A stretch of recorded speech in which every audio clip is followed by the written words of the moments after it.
Wow, this is quite something, isn't it? Even in ruins, you can tell it was grand. What's the story with this place? It's incredible. This is Ashby de la Zouch Castle. It actually has a history stretching back to Norman times, originally a manor house. The Zouch part of the name comes from the Zouch family, who held it from the late 12th century and started some of the earlier stone fortifications. But its most famous period is probably thanks to William, Lord Hastings. He was an incredibly powerful and wealthy nobleman in the late 15th century, a key favourite and Lord Chamberlain to King Edward IV. Lord Hastings? I think I've heard that name. Didn't he come to a sticky end? He certainly did. That's one of the most dramatic parts of the castle's history. After Edward IV died unexpectedly in 1483, Hastings initially supported Edward's young son, Edward V. But he was wary of the power of the Queen's Woodville family and was outmanoeuvred by Richard, Duke of Gloucester, who became Richard III. Richard accused Hastings of treason at a council meeting in the Tower of London and had him summarily executed without trial. It was a shocking and ruthless move, even for the times. So all this building, was it mostly his doing? A lot of the most impressive parts, yes. He acquired the Ashby estate through his wife Catherine Neville in 1461 and was granted the manor formally in 1462. He then really set about transforming it from a substantial manor into a magnificent castle worthy of his status. This huge tower, the Hastings Tower, was the centerpiece of his vision. It was designed as a self-contained, luxurious residence, a tower house, or almost a castle within a castle, with its own great hall, chapel, and private chambers. He even got a license to fortify it in 1474. You can still see how imposing it must have been. Did he get to finish his grand plans before? Well, you know. Sadly, no. He poured a fortune into it. The website mentions something like 10,000 tons, which was astronomical back then.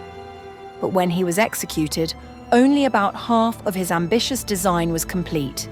He apparently intended to have 3 more of these great towers, forming a much larger inner ward. They did, however, complete the new kitchen tower and a large chapel. So the Hastings family kept it after his death, despite his execution. Yes. His son Edward was eventually restored to his father's titles and lands. The castle remained their main family seat for generations. It hosted royal visitors too. King James I and his wife Anne of Denmark stayed here in 1603, and King Charles III visited several times before and during the Civil War. And of course, Mary Queen of Scots was briefly imprisoned here in 1569, which is another layer of intrigue. Really? Mary Queen of Scots too? This place is like a magnet for historical figures. So, on to the Civil War. You said they were royalists. Staunch royalists. Henry Hastings, a later descendant, was a prominent royalist commander. The castle became a key royalist garrison in the Midlands, vital for controlling the area. But that made it a major target for the parliamentarians. It endured a long siege, lasting over a year, from November 1644 until March 1646. Apparently, they even built elaborate earthworks around the castle to bombard it. And I'm guessing that's when a lot of the damage occurred? The siege itself caused damage, but the real destruction came afterwards. To prevent it from ever being used militarily again, Parliament ordered it to be slighted, deliberately ruined, in 1648.